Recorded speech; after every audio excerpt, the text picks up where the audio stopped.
Praise the Lord. Isang maganda, mapagpala at mapagpalayang araw po sa inyong lahat. Sa araw pong ito, pag-aaralan natin ang kasaysayan ng isa sa mga characters sa Bible, sa Old Testament. And I'm sure po, kapupulutan po talaga natin to ng aral at saka ng inspiration. Kukunin po natin ang ating text mula po sa Aklat ng Hukom, chapter 6, verses 1 to 16. Babasahin ko po sa inyo. Ang sabi po sa verse 1, muling gumawa ng kasamaan ang mga Israelita sa paningin ng Panginoon. Kaya ipinasakop sila ng Panginoon sa mga Midyanita sa loob ng 7 taon. Napakalupit na mga Midyanita. Kaya napilitan ang mga Israelita na magtago sa mga bundok, mga kuweba at sa iba pang tagong lugar.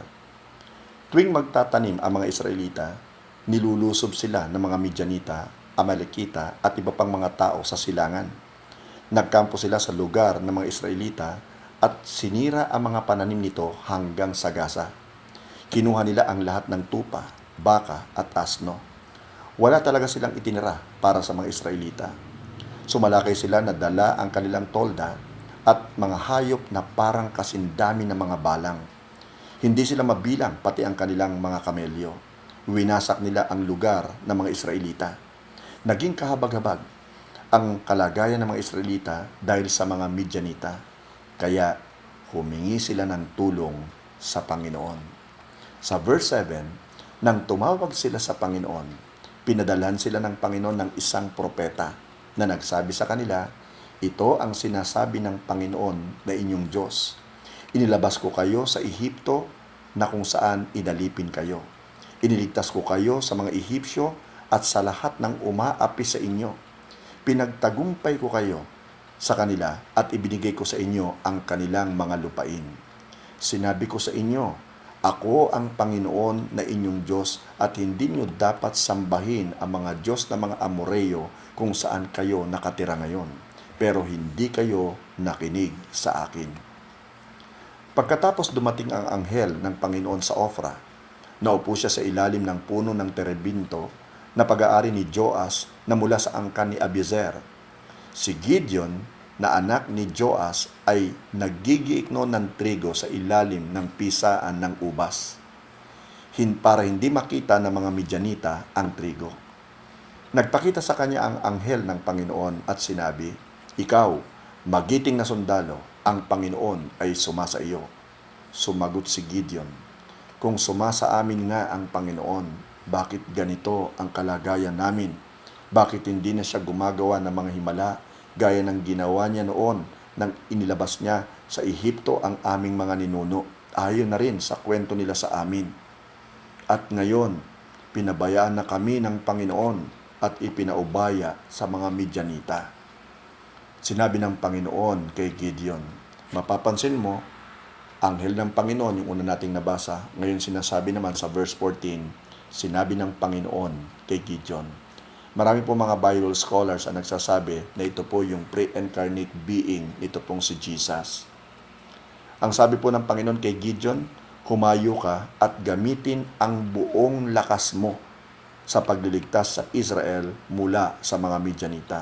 Ako ang nagsusugo sa iyo. Sa verse 15, sumagot si Gideon, pero paano ko po may liligtas ang Israel? Ang pamilya po namin ang pinakamahina sa lahi ni Manase at ako naman po ang pinakaaba sa pamilya namin. Sumagot ang Panginoon, tutulungan kita at lilipulin mo ang mga Midyanita na parang nakikipaglaban ka lang sa isang tao. Ang Diyos po magpapala sa pagkakabasa po natin ng kanyang buhay at mapagpalayang salita. Grabe ang Panginoon sa kanyang pag-ibig sa kanyang bayan, sa kanyang pag-ibig sa kanyang mga tinawag at sa kanyang mga pinili. Bagamat patuloy pong nagkakasala ang Israel, pero nananatili pong nakatingin ang Lord sa kanila at ang nais ng Panginoon talaga ay pagpalain po sila. At naniniwala po ako na ang bawat isa sa atin gusto talagang mapagpala ng Panginoon. Gusto natin ang blessing ng Panginoon di ba? Sa totoo lamang. Kaya lamang, may mga times talaga na hindi rin natin natatanggap yung mga blessings natin. Yan po ay dahilan sa may mga tinatawag po tayong blessing blockers. At yan po pag-aaralan natin sa araw pong ito. Para nang sa ganun maging aware po tayo sa mga blessing blockers na ito At maiwasan po natin. At matyak po natin na talagang matatanggap natin kung ano man talaga yung inilaan ng Lord para sa atin. Ang number 1 po na blessing blocker ay sin or kasalanan. 3-letter word lang po ito pero very powerful at deadly. Ito po ay poisonous and venomous. Talaga pong it is meant to destroy God's people, yung sin. Ang sin po is meant talaga to separate God from His people. Kaya dapat aware po tayo doon. Dahil alam natin na ang Diyos ay banal at gusto niya tayo rin ay maging banal na tulad niya. Doon po sa Aklat ng Hukom, chapter 6, verse 1, maliwanag ang nakasulat, muling gumawa ng kasamaan ang mga Israelita sa paningin ng Panginoon.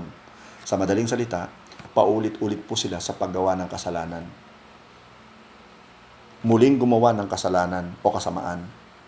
Ang ibig sabihin, maaari po sila nag-repent at one time, pero nag-repeat ulit. At ayaw nga po ng Diyos yon. Kaya anong ginawa ng Panginoon? Ipinasako po sila sa mga Midianita sa loob ng 7 taon. Inalaw ng Lord na sila po'y sakupin pag nakawan po sila ng kanilang mga kaaway na malulupit sa loob ng 7 taon. Ang good thing here is this, it is only for a season, 7 years. Although napakahaba din po ng 7 years. Pero God's number din yun, di ba? Anong intention ng Lord dito? Naniniwala po ako para i-call lang yung kanilang atensyon. Tawagin ang kanilang atensyon, mapansin siya. At naniniwala ko ganun din ang ginagawa ng Lord para sa atin ngayon. Na kung tayo paulit-ulit sa paggawa ng kasalanan, paulit-ulit natin nasasaktan ng kanyang kalooban, one day, He will call our attention. Ipahihintulot niya rin na makaranas tayo ng hindi mabuting kalagayan. Hindi para talaga tayo ay parusahan, kung hindi talaga para mabago lang yung pag-iisip natin that we should come to our senses at bumalik tayo sa kanyang piling. Manumbalik tayo sa kanya. Minsan, ginagawa lang talaga ng Lord John just to show His love for us. Doon po sa aklat ng Isaiah chapter 59 verses 1 and 2, pakinggan niyo po ito. Narito, ang kamay ng Panginoon ay hindi maikli, na di makapagligtas, ni hindi mahina ang kanyang pandinig, na ito'y di makarinig. Ngunit, pinaghiwalay ng inyong mga kasamaan, kayo at ang inyong Diyos, at ang inyong mga kasalanan ay siyang nagkubli ng kanyang mukha sa inyo, ano pat siya'y hindi nakikinig. Ang ibig sabihin, hindi naman talaga maikli ang kamay ng Lord para ibigay niya sa atin, iabot niya sa atin yung mga blessings niya. Hindi naman siya madamot Di ba? Gustong-gusto niyang ibigay sa atin yung mga blessings natin. At hindi rin po siya bingi. Hindi mahina ang kanyang pandinig para hindi niya madinig yung atin po mga prayers sa kanya. Kaya lamang, ayon nga po sa ating binasa, ang nagkubli nito ay yung kasalanan. Alam nga po natin na ang Diyos galit po siya sa kasalanan. Kaya mismo si Jesus, nung siya po'y nakapako sa krus, Jesus said, my God, why hast thou forsaken me? Kasi nga po lahat ng kasalanan natin, lahat ng sanlibutan, ay inako po ni Jesus sa kanyang katawan. So God turned His back from Jesus. He forsook His Son. Kasi nga po galit siya sa kasalanan. Ang maganda naman po sa Panginoon, talagang siya rin po yung gumagawa ng way to reconcile us back to Him. Kung paanong sinugo niya si Jesus para tayo po'y maligtas sa ating mga kasalanan.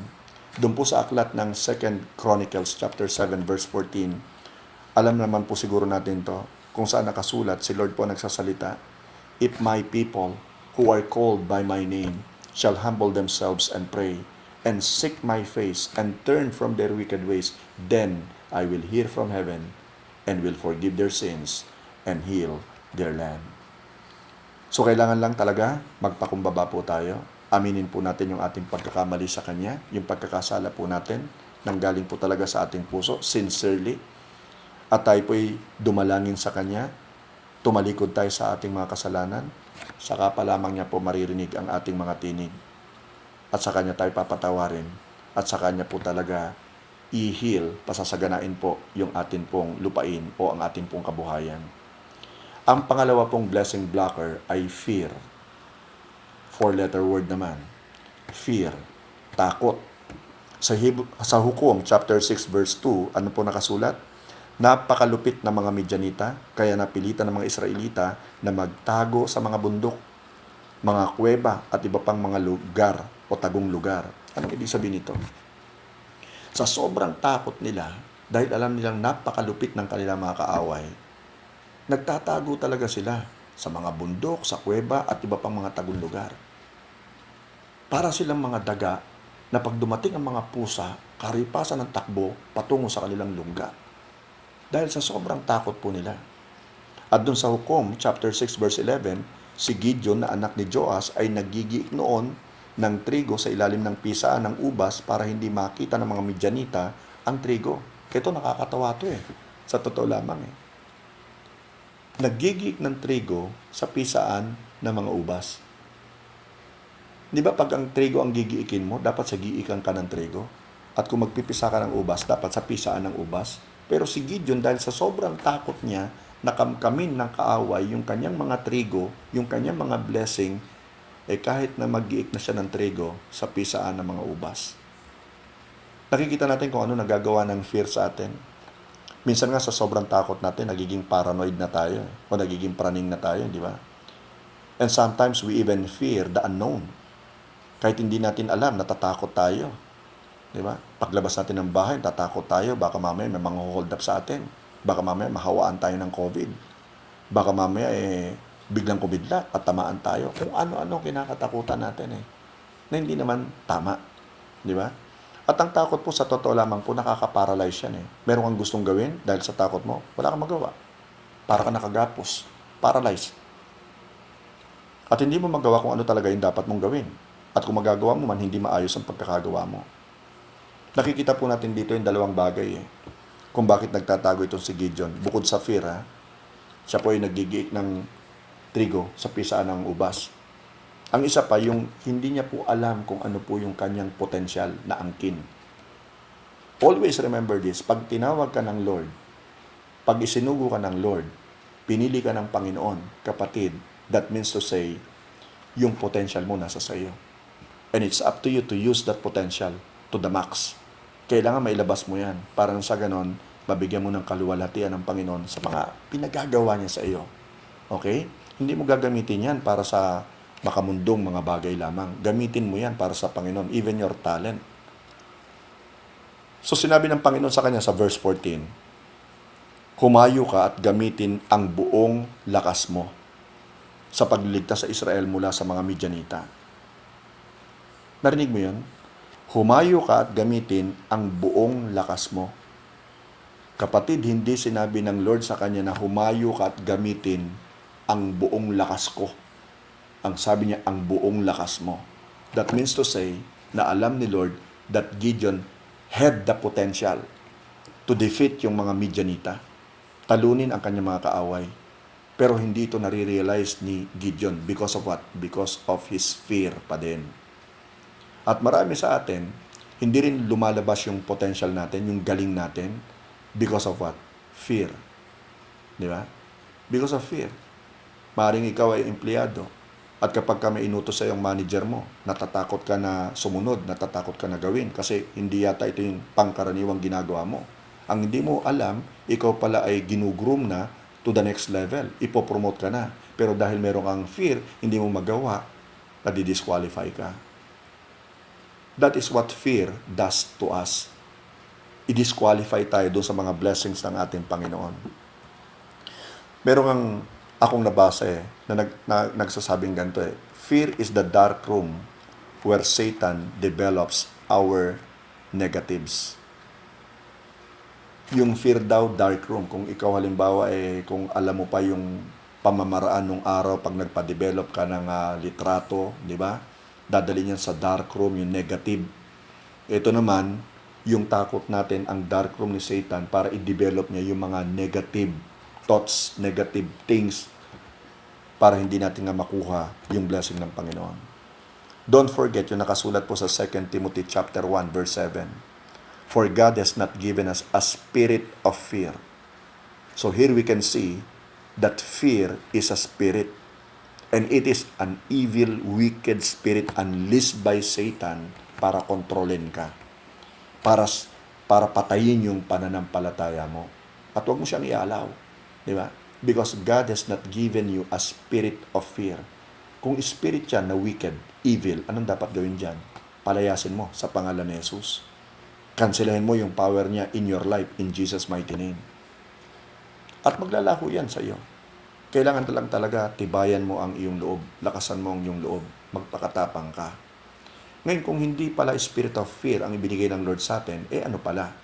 Ang karugtong po ng 2 Timothy chapter 1 verse 7, but of power, and of love, and of a sound mind. So, ang binigay niya sa atin na spirit ay power, kapangyarihan ng Diyos, di ba? And the Holy Ghost shall come upon you.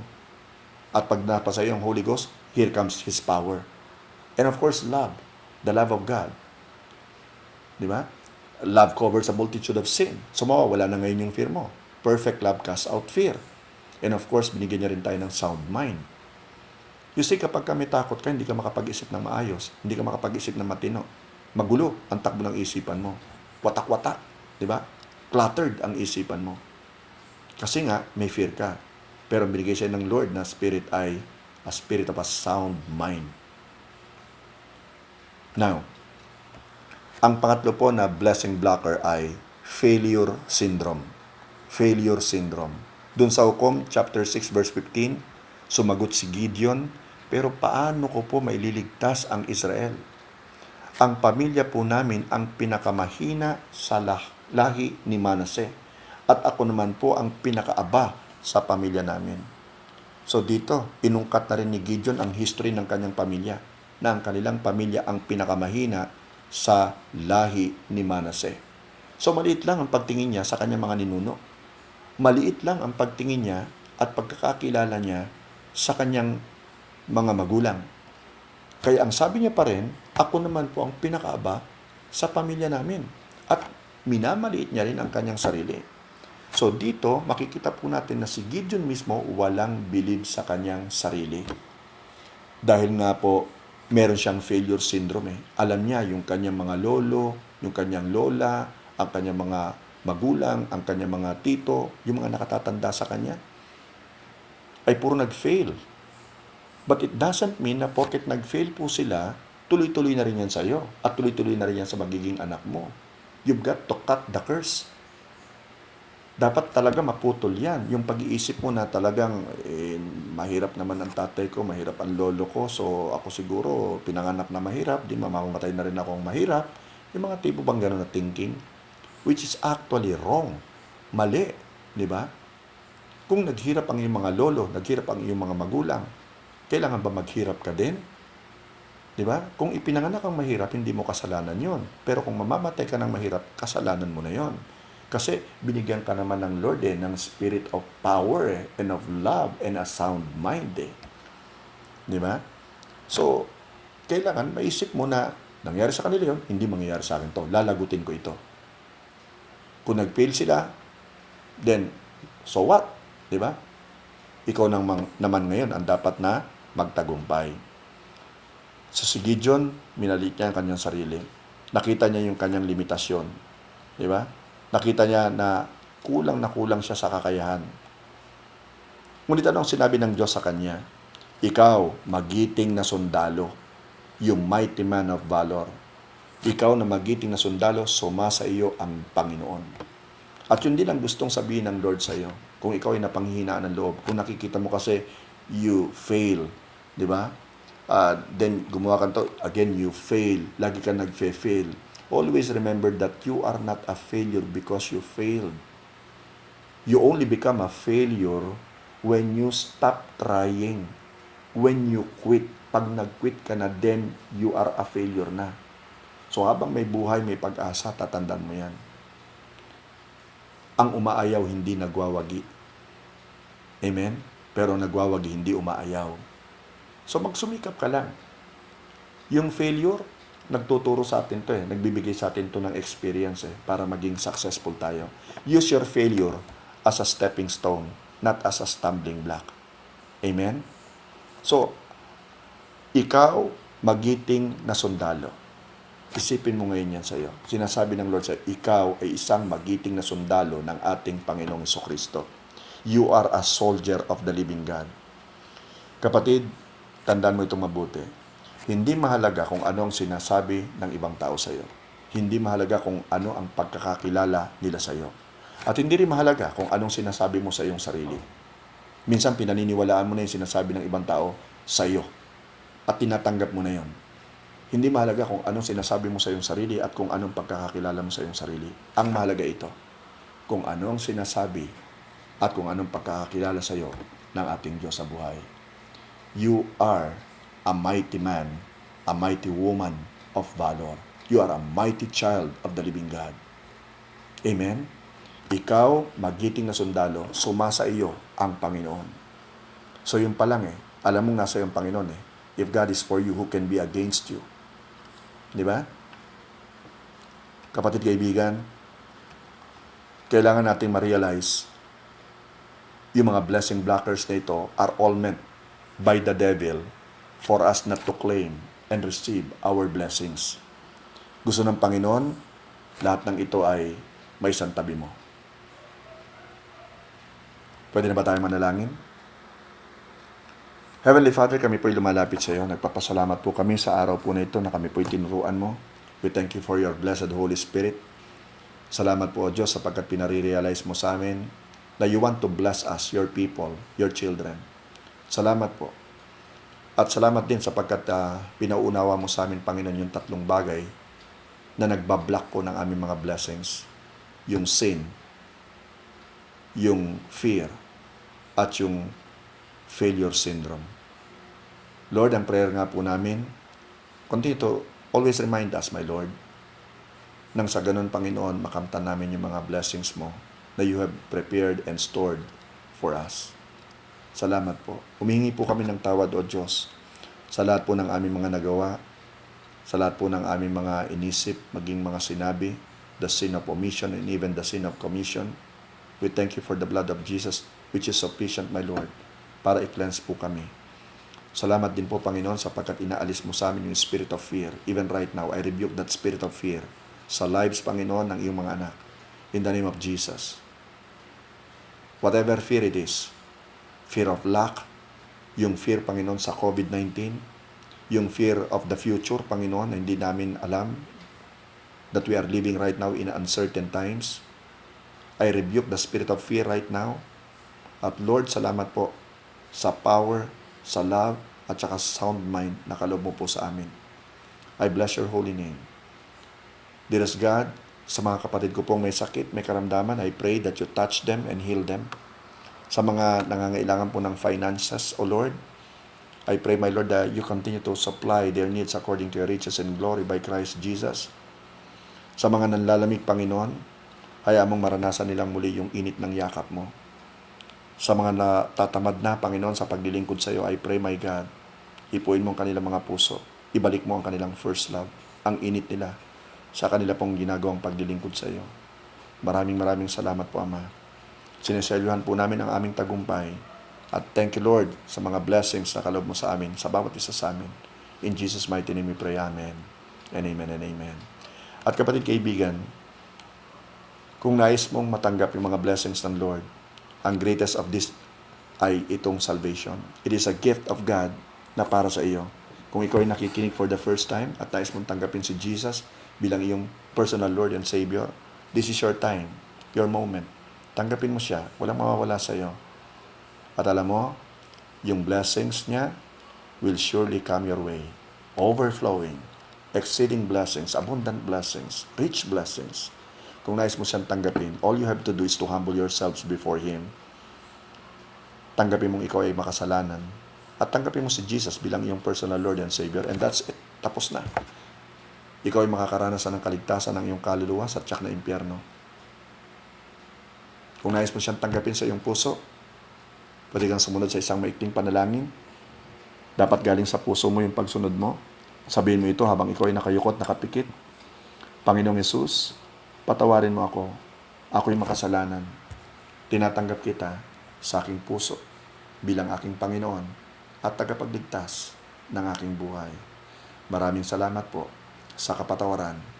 Maraming salamat po sa buhay na walang hanggan at sa karapatan na tawaging anak ng Diyos. Sa pangalan mo, Jesus, Isinusuko ko ang aking buhay, maglilingkod ako sa iyo ng may katapatan, at ikaw na lamang ang aking sasambahin sa Espiritu at katotohanan. Sa pangalan mo, Jesus, Amen and Amen. Ako na lang mananalangin. Panginoon, pagpalain mo po ng lubos ang taong tumanggap sa iyo ng totohanan. Patuloy mo po siyang uhawin ng iyong salita, ng iyong presensya. Lord, ilapit mo siya sa iyo sa pamamagitan ng kanya pong pagkakaroon ng desire to read your word, yung love letter mo para sa kanya. And of course, under the inspiration of the Holy Spirit, i-anoint mo po siya, O Diyos, at turuan mo rin po siyang manalangin sa iyo. Yung panalangin na nanggagaling sa kanyang puso. At siya po ay palibutan mo ng mga kaibigan na tunay na may pagkakatakot sa iyo. Ingatan mo po siya, O Diyos, at dalhin mo po siya sa isang church kung saan ikaw lamang ang talagang itinataas. Sa pangalan mo, Jesus. Amen and Amen. Kapatid, kaibigan, kung wala ka pang dinadaluhan at church, I would like to invite you dun sa Firm Worship Center dito sa Batangas City along Disilang Street sa ilalim ng Senaida Bolodrome. Magkita-kita tayo doon. Magpakilala ka lang sa akin and I would gladly welcome you. At sabay-sabay tayong lumago sa Panginoon. Sabay-sabay tayong sumamba sa Kanya. Sabay-sabay tayong magpalakasan sa Panginoon. Especially now na malapit na po ang Kanyang pagbabalik. Magpagamit ka sa Panginoon at naghahanap kami ng makakatulong, makakasama namin sa ubasan ng ating Diyos na buhay sa Kanyang kaharian. At kung ikaw naman halimbawa ay nasa Cavite, nasa General Trias, hanapin mo sa Governor Hill Subdivision yung Firm Worship Center. Alas 9 ang gawain nila ron. Kapag tapos na yung lockdown ha, at natitsa ko rin sa iyo na mag-e-enjoy ka doon sa presence ng ating Panginoon at sa presence at pakikipag-fellowship mo sa ating mga kapatid sa pananampalataya doon. Matutuwa sila na makakasama ka doon. Amen? So may the Lord bless you and keep you. May the Lord make His face to shine upon you. May the Lord be gracious unto you. And may the Lord turn His face toward you and give you peace. Shalom. Amen and amen and amen.